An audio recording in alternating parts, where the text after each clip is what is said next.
Bihi nasta'inu ala amri dunya waddin. Asyhadu an la ilaha illallah wahdahu la syarikalah wa asyhadu anna Muhammadan abduhu wa rasuluh. Allahumma shalli wa sallim wa barik ala nabiyyina Muhammad wa ala alihi wa ashabihi wa sallama tasliman katsira. Baik, Mas sekalian, di sini menggantikan, saya tahu materi apa aslinya. Disarbain ya, Ustaz Hanif ya. Ya, cuman kemarin dijabri sama Ustaz Hanif untuk mengisi fikih itu karena beliau ikut safari dakwah ke Karanganyar. Ya, kita melanjutkan kembali materi di kitab Siyam. Kemarin sudah dibahas beberapa perkara berkaitan dengan puasa. Dan beliau mu'alif memulai dengan menyebutkan dalil diwajibkannya puasa Ramadan ya, puasa Ramadan, dan memulai dengan pembahasan puasa yang wajib sebelum membahas puasa-puasa yang sunnah. Di antara syarat yang terkena kewajiban puasa kemarin apa, Mas Abdul Ghani? Muslim, balik, qadirun ala saum. Ya. Terus kapan kewajiban itu berlaku, Mas Rahmat?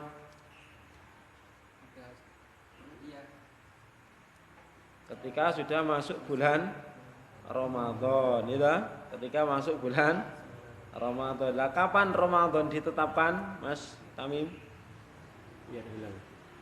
Dengan ru'yatul hilal. Itu kalau nampak. Kalau tidak nampak dengan itmamus Sya'ban salatin, menggenapkan Sya'ban 30 hari.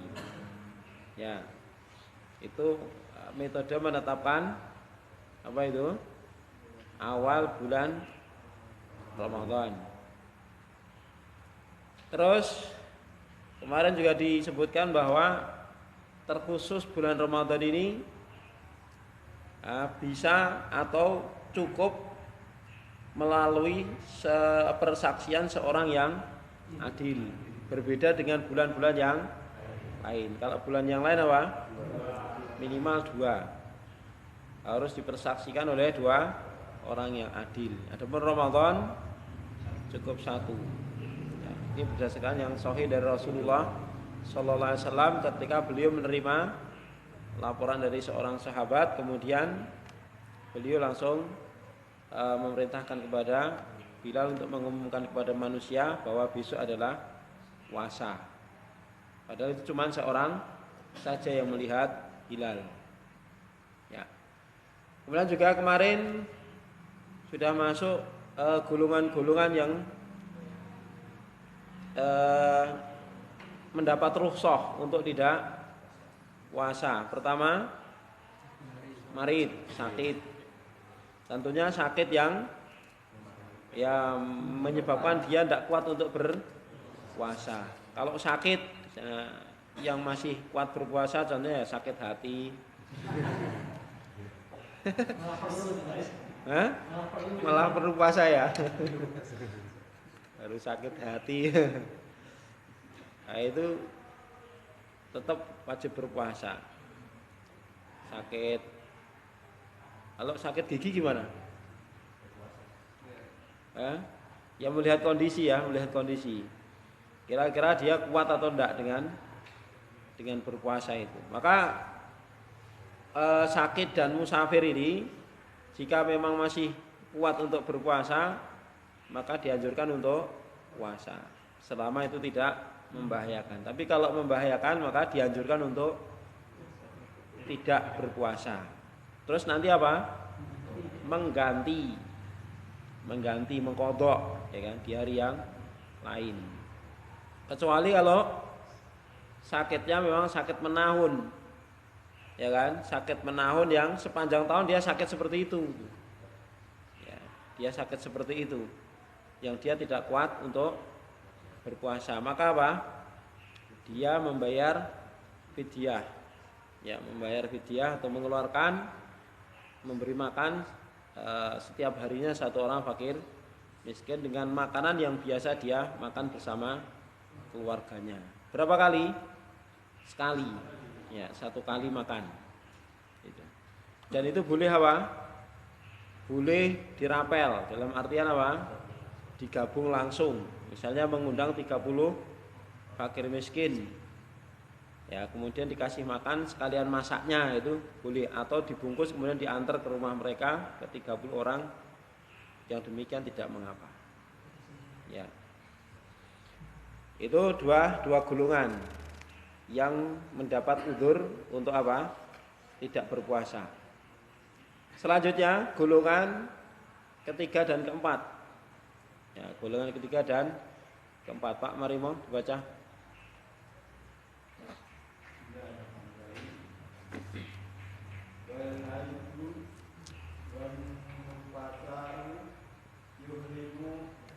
Yahrumu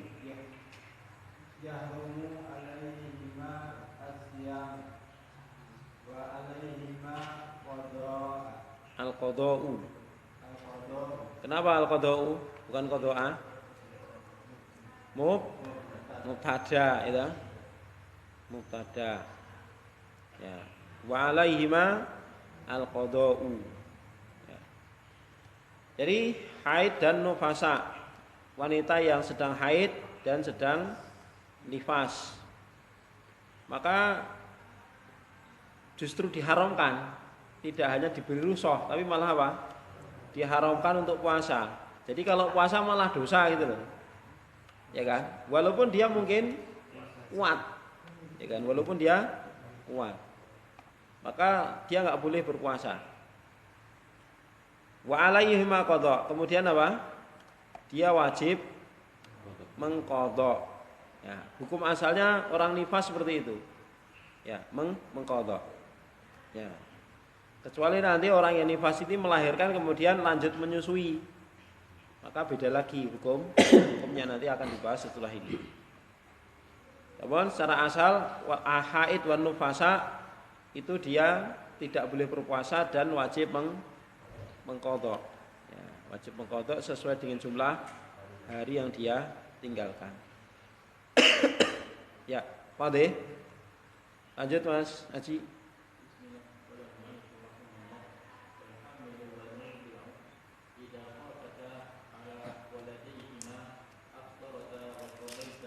Wa qadota. Bener tak? Qadota atau qadoita? Ya enggak, no kan qado ya qadau qadot. Nah, nasrifnya gimana?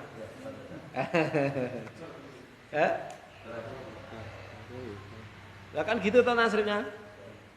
Qado ya qadau terus qadot qadota baru qadoina qadoita gitu. Kalau pas apa itu dari hiya huma itu lamnya hilang. Ya toh? Saro ya sarau sarot sarota. Nah, sarota toh? Sarota. Qadota gitu kan. Lam fi'ilnya hilang karena apa? Bertemu dua sukun. Ya, aftarota wa qadota.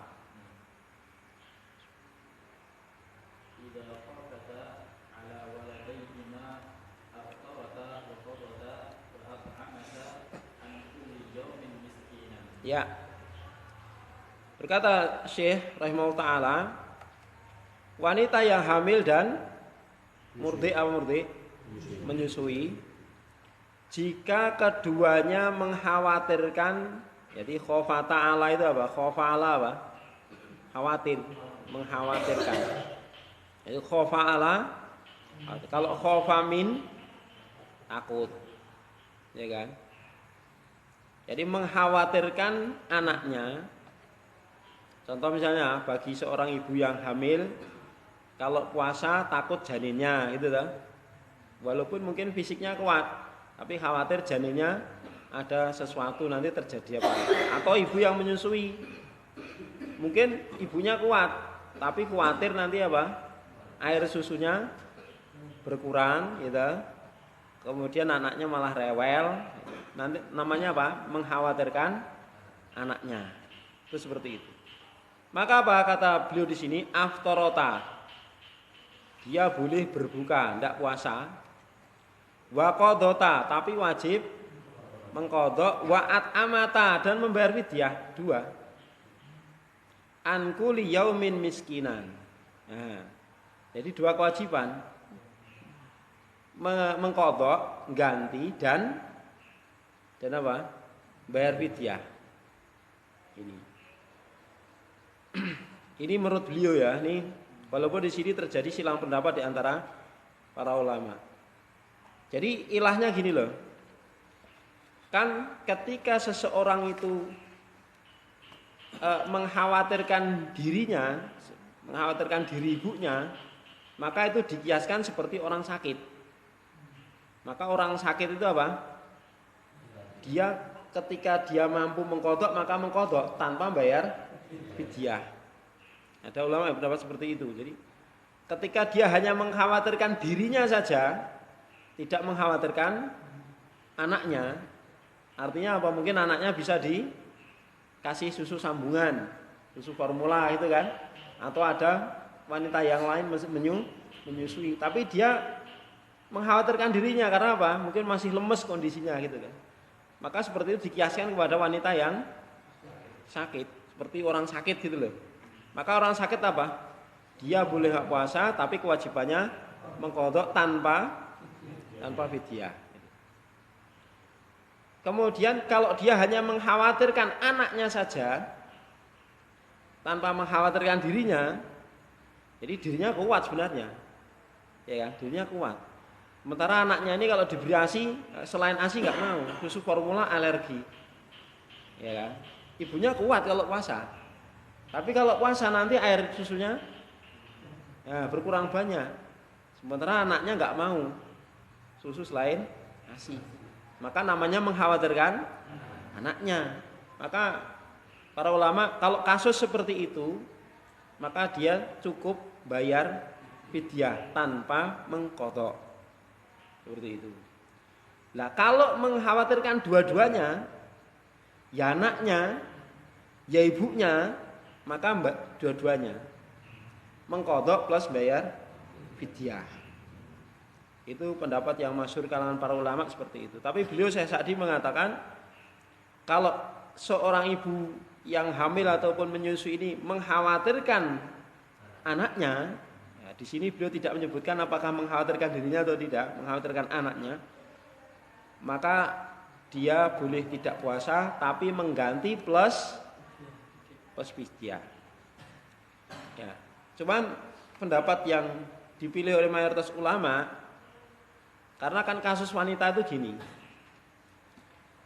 kan wanita pada keumumannya kan melahirkan, nyusui, habis melahirkan kan lanjut nyusui, ya enggak, hamil, ini udah enggak puasa dulu, bar kuwi lahiran, ya dah nifas, raposo, bar niku nyusui 2 tahun, leh nyaur kapan, ya kan?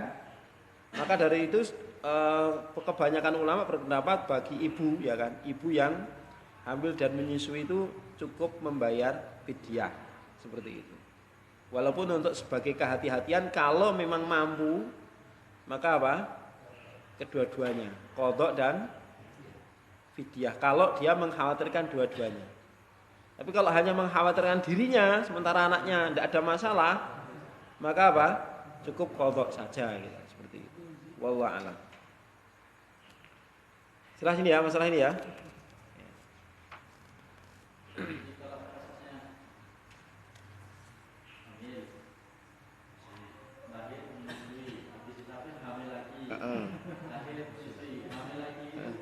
Nah makanya dari kejadian itu maka kebanyakan ulama mengambil dan menguatkan pendapat untuk wanita hamil dan menyusui itu tidak mengqadha, cukup membayar fidyah itu loh. Itu pendapat yang masyhur seperti itu. Karena fakta kenyataannya seperti itu tidak mungkin mengqadha gitu loh. Jelas ya? Makanya untuk kehati-hatian bagi yang mampu ya laksanakan dua-duanya. Qadha plus fidyah. Itu untuk kehati-hatian. Karena memang ada pendapat yang mengatakan demikian. Gitu ya. Wallahu a'lam. Itu golongan yang ketiga. Keempat ya, keempat. Pertama apa? Marid. Kedua musafir. Ketiga haid. Keempat nifas. Kelima hamil. Keenam menyusui. Ya. Sekarang ketujuh, kelompok ketujuh. Apa Bang dibaca?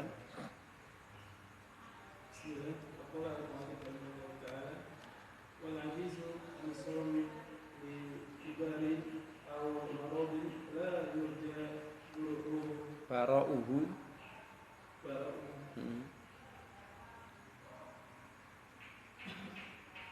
La yurja bara'uhu. Yat'amu Fa'innahu, enggak ada fa'innahu. Ya, langsung. yat'amu kulli yawmin miskinan. Wa min Yut'amu atau yut'imu? Yut'imu ya. Maka dia yut'imu an kulli yaumin miskinan. Ya. Golongan yang ketujuh adalah orang yang ajis, enggak mampu. Ya kan? Ajis itu enggak mampu. Enggak mampu melakukan puasa. Kenapa? Likibarin karena memang sudah usia lanjut, sudah tua sekali. Nah, sudah tua tapi belum pikun. Nah, kalau pikun kenapa? Kalau pikun itu sudah tidak wajib, sudah rufi'atil kolam dia, ya kan? Ya kalau orang tua sekali, walaupun nggak sakit tapi pikun, nah itu sudah rufi'atil kolam, tidak wajib puasa dia, nggak kena beban syariat malah tidak hanya puasa, nggak kena beban syariat. Ya, dia sudah hilang akalnya. Pernah lihat orang pikun toh? Orang pikun itu dia memang sudah ya berubah drastis ya kan 180 derajat. Dia ibaratnya seperti anak kecil lagi. Maka contoh tersebut misalnya karena tua atau karena sakit yang tidak diharapkan sembuhnya atau ya biasanya itu memang penyakit seperti itu lama sembuhnya. Maka apa? Dia cukup memberikan makanan setiap harinya seorang fakir miskin. Jelas ya? Artinya apa? Bayar fidyah. Karena apa? Dia nggak ada waktu untuk mengqadha. Lah kalau orang sudah tua kan nggak mungkin jadi muda. Kan sama saya tua gitu kan. Semakin lemah kan? Kalau karena usia tua loh, nggak mampunya karena usia tua, itu kan tambah tahun tambah nom ya. Kalau apa itu semakin lama kok tambah nom bae to Lek. Nah, itu ngapusi asli. Ya, saya kira tambah nom. Kira mungkin lah tambah umur tambah nom. Ya. Jelas ya. Jadi golongan yang ketujuh. Lah kalau nggak mampunya karena kerja gimana? Kerja berat gitu. Gimana ya Pak? Seperti kuli panggul misalnya. Gimana? Hasilnya lihat kondisi gimana? Kalau dengan kerjaan itu dia menjadi tidak mampu, kerjanya gimana? Ya seharusnya dia berusaha ya. Bagaimana Ramadan itu dia bisa melakukan kewajiban. Ya. Atau misalnya dia pekerjaannya ya itu ya. Maka dia harus berusaha dulu. Artinya apa? Ya mungkin kalau dia bisa nabung atau cari kerjaan lain selama Ramadan selain itu, maka dia harus usahakan. Ya, dia harus usahakan. Ini dia harus berusaha bagaimana Ramadan ini ya pokoknya paling utama dia harus berpuasa gitu. Jangan malah kesempatan kan mau lebaran banyak job. Ya kan? Justru banyak job, wah ini kesempatan, akhirnya tidak puasa. Nah ini kurang tepat ini, ya. Maka dia harus bagaimana puasa itu dia mencari pekerjaan yang dia kuat untuk berpuasa. Ya. Kecuali kalau kerjaannya dia pas dia safar, nah itu beda lagi. Dia nggak puasanya karena safar. Ya, tapi kalau dia kerjaannya seperti itu terus, dan nanti ngodoknya kapan? Bayar fidyah. Nah, harus berusaha dia. Maka ketika kondisinya seperti itu dia harus berusaha. Kecuali kalau tidak ada kerjaan lain, dia mampunya hanya itu gitu kan. Dan itu pun pas-pasan ya kan. Itu hanya untuk kebutuhan hidup pokok saja. Ya, kalau seperti itu ya semoga Allah mengampuninya walaupun ya hanya sekedar bayar fidyah. Wallahu a'lam. Karena di luar kemampuannya. Artinya apa? Kalau dia nggak kerja, nggak ada orang ngasih, dia nggak punya tabungan, nggak ada orang ngasih makan, kemudian apa? Nggak punya tabungan, nah itu maka itu namanya apa? Karena darurat ya kan, kondisi memang. Tapi untuk saat ini apakah ada kondisi seperti itu?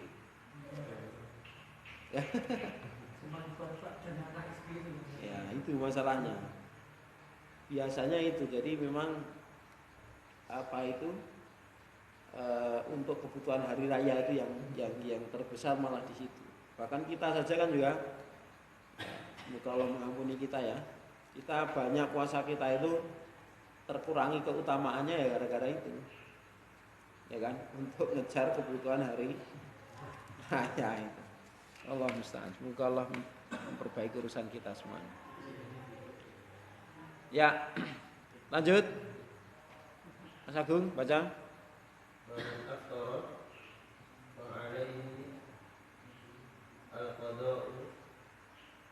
Fakot. Idza kana Fitruhu biaklin au bisyurbin au qayin hamdan au hijamatin. Nah, au lanjut. au imna'in Bimubasyaratin. Ya. Berikutnya ikhwah, mu'alif menyebutkan pembatal-pembatal puasa. Ya kan? Dan konsekuensinya. Orang yang batal puasanya. Jadi setelah menyebutkan golongan-golongan yang diberi rukhsah untuk tidak puasa dan konsekuensinya, beliau menyebutkan pembatal-pembatal puasa dan konsekuensinya. Maka kata beliau di sini, dan siapa saja yang membatalkan puasa, maka wajib baginya untuk mengqadha saja, tidak bayar fidyah. Idza kana, jika membatalkannya itu dengan sebab makan atau minum. Ya, makan atau minum. Bukan sebab-sebab yang disebutkan tadi loh. Bukan karena sakit, haid, nifas atau yang lain tadi ya. Ya. Jadi disebabkan oleh makan atau minum. Ya, maka dia wajib mengqadha saja. Atau karena ya berarti di sini apa dipahami bahwa makan dan minum dengan sengaja apa? Membatalkan puasa dan dia berdosa. Kalau tanpa udzur. Jadi makan dan minum di siang hari bulan Ramadan itu termasuk kabirah, termasuk dosa besar. Ya, termasuk membatalkan puasa dengan sengaja makan dan minum padahal enggak ada udzur. Iki mumpung ene panganan ae, engko nek engko sore srene kok panganane kok. Poso sesuk-sesuk iso. Wah, itu berdosa dia dan wajib mengqadha. Yang ketiga, atau karena muntah dengan sengaja. Maksudnya muntah dengan sengaja bagaimana? Ya sengaja muntah dengan cara apa? Ya mungkin dengan cara memasukkan jari ke mulut. Nah, untuk tujuan apa? Terkadang apa? Ingin mengeluarkan sesuatu. Ya kan, misalnya apa? Tidak sengaja menelan apa misalnya pas angop eneng ora ditutup eneng lalet, plung gitu kan. Bisa saja terjadi toh. Nah. Lah kan nggak sengaja. Tapi karena mungkin jijik gitu kan. Karena jijik dia kan harus mengeluarkan dengan cara dimuntahkan. Nah, dengan memuntahkannya itu yang membatalkan puasa gitu. Bukan karena lalatnya. Kalau lalatnya itu udah dia nyaman dengan itu ya wes. Itu fadlullah yu'tihi may yasha. Karunia yang Allah berikan pada hambanya yang dia kehendaki. Ya.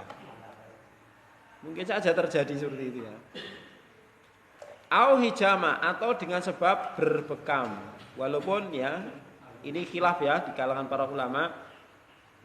Namun di sini beliau memilih pendapat yang menyatakan bahwa bekam membatalkan puasa. Ya. Dan ini ada pendapat yang lebih hati-hati. Ketika kita berpuasa hendaknya tidak berbekam, itu pendapat yang lebih berhati-hati. Walaupun di sana ya khilaf yang panjang antara para ulama terkait dengan masalah ini. Dan beliau Syekh Sa'di rahimahullah taala memilih pendapat bahwa hijamah ini membatalkan puasa. Maka ketika seorang batal dengan sebab-sebab ini, makan, minum, muntah dengan sengaja atau hijamah, maka apa? Dia wajib mengqadha.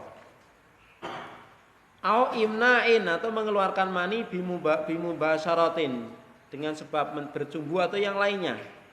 Pokoknya mengeluarkan mani dengan sengaja. Mengeluarkan mani dengan sengaja tanpa hubungan badan. Ya, kalau dengan hubungan badan itu ada sendiri hukumnya. Jadi mengeluarkan mani dengan sengaja ini membatalkan puasa. Terus kalau batal apa boleh makan minum bagi dirinya? Kata Syekh Jibril di sini dalam syarah Minhajus Salikin ini tetap dia harus puasa sampai sore. Ya. Dia tidak boleh makan, tidak boleh minum. Ya, tapi nanti harus mengqadha. Ya makanya jangan coba-coba itu. Ya. Jadi dia wajib puasa sampai sore. Tapi mengqadha. Ya. Tapi mengqadha. Walaupun ada ya ulama yang berpendapat keluarnya mani tidak selama itu tidak dengan hubungan badan itu tidak membatalkan puasa. Ada yang berpendapat seperti itu. Tapi beliau di sini memilih dan menguatkan pendapat bahwa jika dilakukan dengan sengaja maka itu membatalkan puasa dan wajib mengqadha dan wajib menyelesaikan sampai sore. Iya double.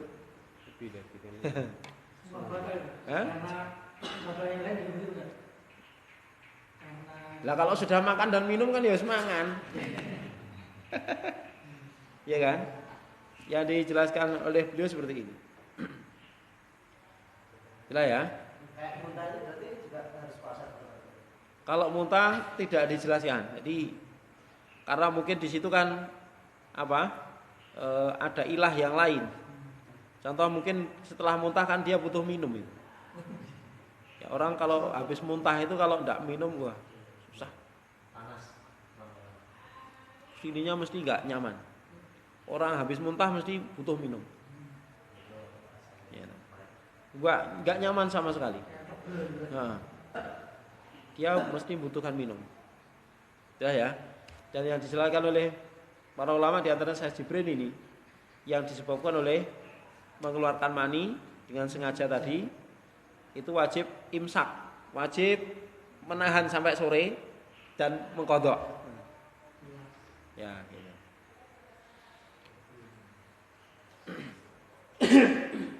Terus berikutnya Mas Zulfan baca.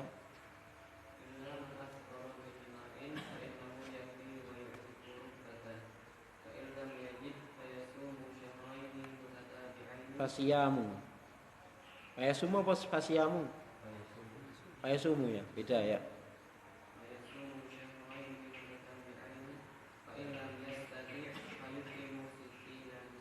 Ya. Di sini dijelaskan oleh beliau, kecuali yang batalnya itu karena jima. Itu keluar mani atau enggak keluar mani batal. Ya. Kok bisa ya? Mungkin baru apa? Baru mulai kan. Terus konangan orang enggak jadi gitu kan. Nah, itu kan belum sampai inzal, belum sampai keluar mani, tetap batal.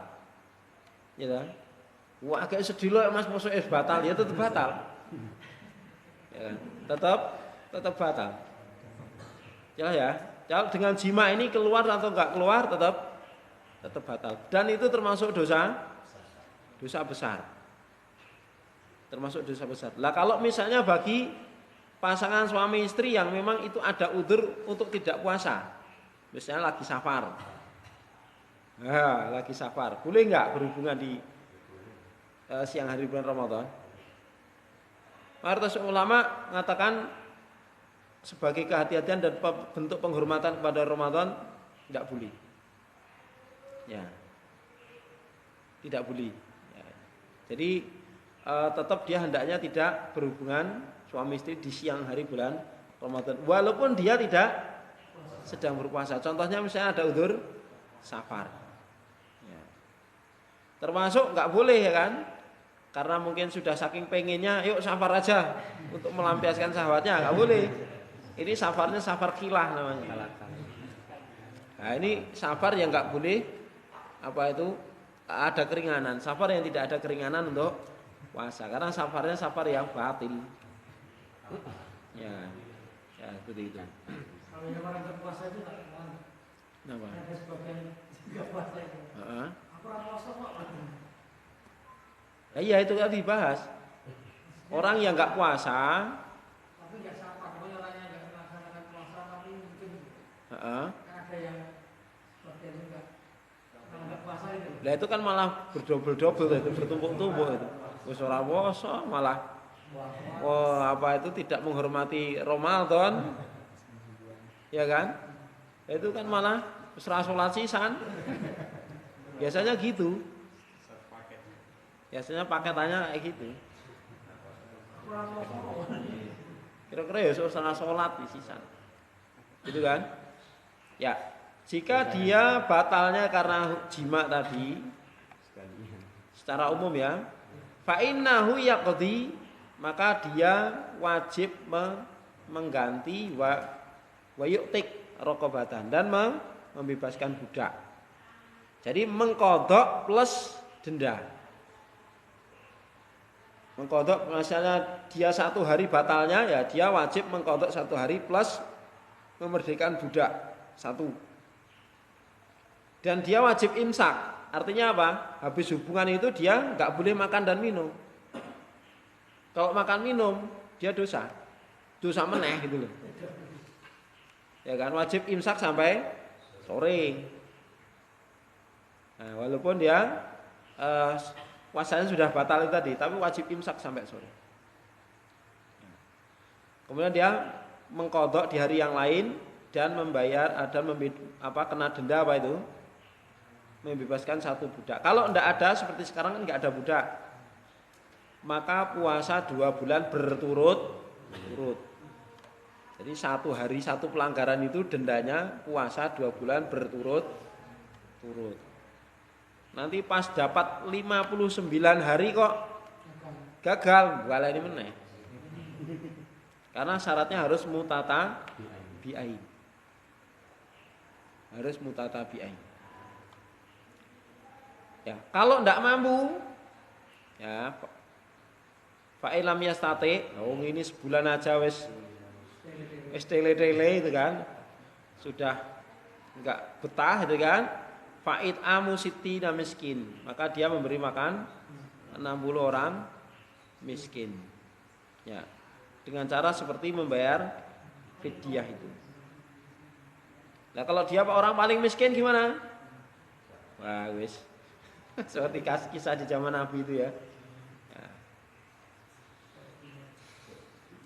Ya, dia hendaknya bertakwa kepada Allah semampunya. Berikutnya Pak Sugeng.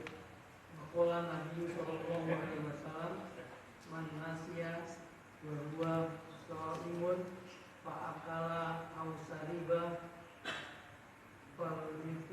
Fal yutimma yutima atau yutimma? Ini bacanya rofa nasab atau jazm?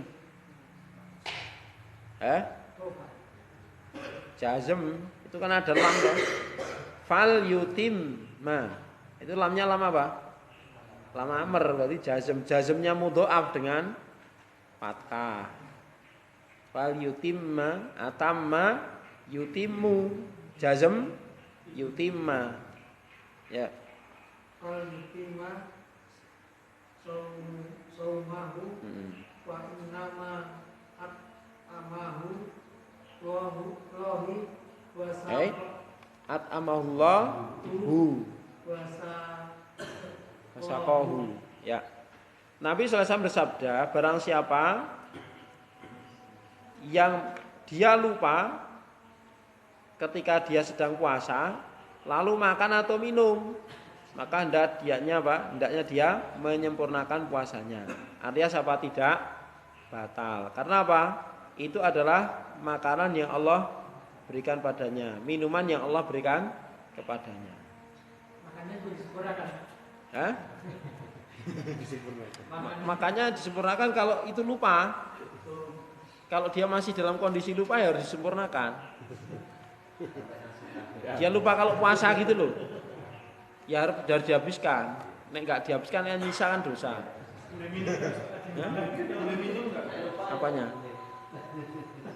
Ya selama masih lupa boleh minum. Pokoknya ilahnya lupa. Kalau kodarullah makanannya pedes. Heeh. Pedes. Saya yang ingat Ya ada rusuh buat minum. enggak ada, kan sudah ingat. Jadi rezeki. Itu enggak jadi rezeki, itu musibah. Terus apa ini? Enggak ada rusuh kayak gitu. Ya batal kalau sengaja batal itu. Ya kan bisa kumur saja toh. Ya mungkin cukup berkumur cukup. Jangan ditelan. Ya. Lah kalau orang yang melihat gimana? Boleh mengingatkan enggak? Boleh atau wajib atau enggak boleh? Enggak boleh mengingatkan. Kenapa? Ya kata para ulama itu kan termasuk amar ma'ruf nahi munkar. Jadi makan di siang hari bulan Ramadan itu kan kemungkaran. Maka amar ma'ruf nahi munkar kan hukumnya asalnya wajib. Maka kalau melihat saudaranya atau orang lain berpuasa kok makan, maka ditanya aja. Lah, kowe poso ora Lek? Nah, gitu kan. Oh iya gitu kan.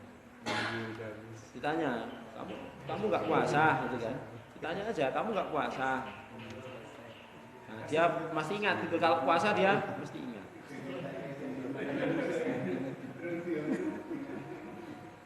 Dan yang diingatkan jangan marah.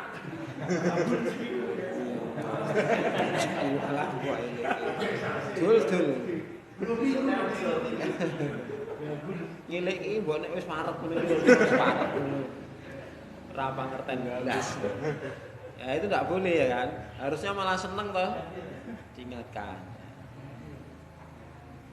Ya, intinya itu tidak membatalkan puasa. Berikutnya,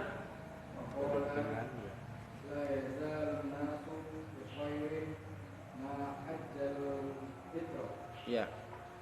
Berikutnya, ini sunnah apa? Menyegerakan buka puasa ketika sudah sampai waktunya.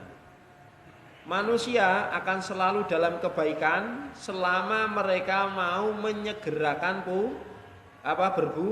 berbuka. Ini kalau sudah masuk waktunya itu. Jangan dijadikan dalil jam 5 ndang buka wae apa menyegerakan. Maksudnya ini ketika sudah masuk waktunya maka segera membatalkan. Dengan kurma kalau ada, kalau enggak dengan air putih. Kalau enggak ada makanan sama sekali, misalnya apa? Ketika kita sedang narik kendaraan. Ya toh, sementara kita nek mau berhenti pun juga enggak ada yang jualan di situ, maka ketika mendengar adzan ataupun sudah masuk, ya kita niat membatalkan puasa kita. Kita niat membatalkan puasa. Itu sudah masuk keutamaan menyegerakan berbuka, demikian. Dan alhamdulillah sekarang ya Allah memberikan kemudahan kepada saudara-saudara kita, terutama di bulan Ramadan itu memberikan takjil ya kan, takjil untuk apa? Segera membatalkan puasa walaupun sedikit air, snack dan lain sebagainya. Alhamdulillah di tepi-tepi jalan sekarang sudah cukup banyak itu yang memiliki ide baik seperti itu. Semoga Allah menerima amal soleh mereka semua. Terus berikutnya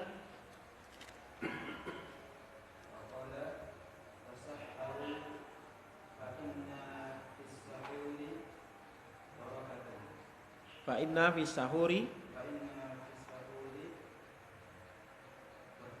barokatan. Kenapa barokatan? Isimnya inna, lah khobarnya fis sahur. Ini khobarnya muqaddam lah. Isimnya mu'a. Ya. Berikutnya adab tentang sahur. Ya, adab tentang sahur yaitu diakhirkan. Ya.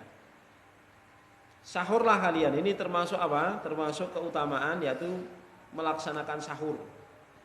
Karena apa? Di dalam sahur terdapat barokah. Barokah itu manfaat yang sangat banyak.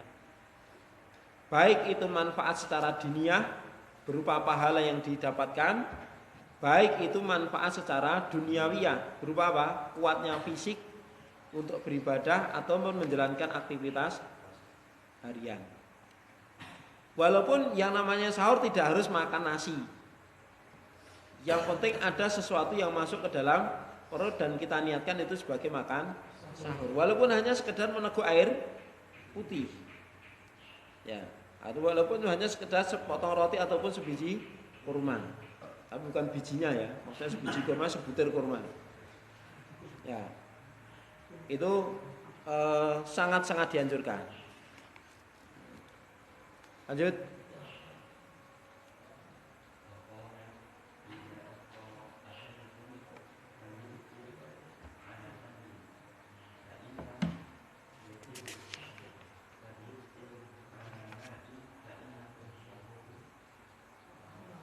Ya. Sekarang termasuk sunnah apa? Berbuka dengan kurma. Jika kalian itu berbuka, hendaknya berbuka dengan kurma. Jika enggak ada, maka dengan air. Karena itu apa? Suci. Karena air itu apa? Suci. Maka yang terbaik adalah kurma. Ya, maka yang terbaik adalah kurma.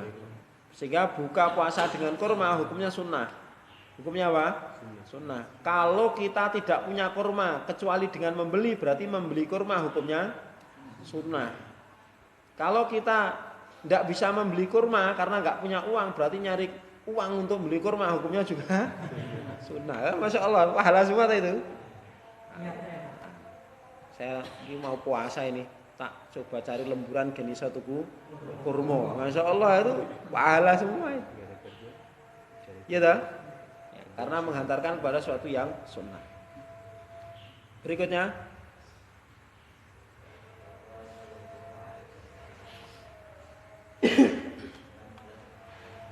yada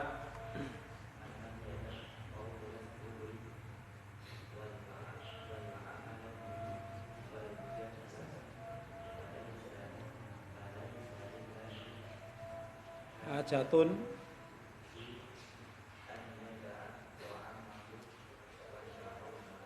ya, riwayat Bukhari. Berikutnya ini adab tentang puasa ya. Bahwa puasa hendaknya diperhatikan, bahwa puasa tidak hanya sekedar menahan makan dan minum, tapi lebih dari itu kita hendaknya betul-betul menjaga jiwa kita ini dari perbuatan-perbuatan yang tercela.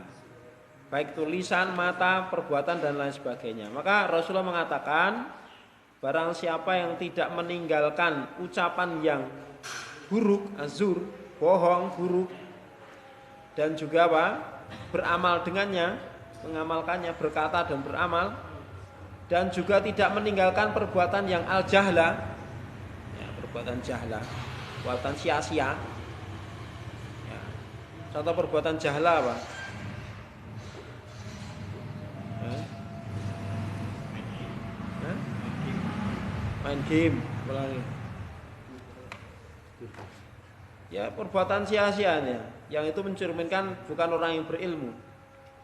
Maka apa kata Nabi? Falaisa lillahi hajatun. Maka Allah tidak butuh dia itu meninggalkan makanannya dan minumannya. Ya, artinya apa? Allah tidak butuh dengan puasanya dia.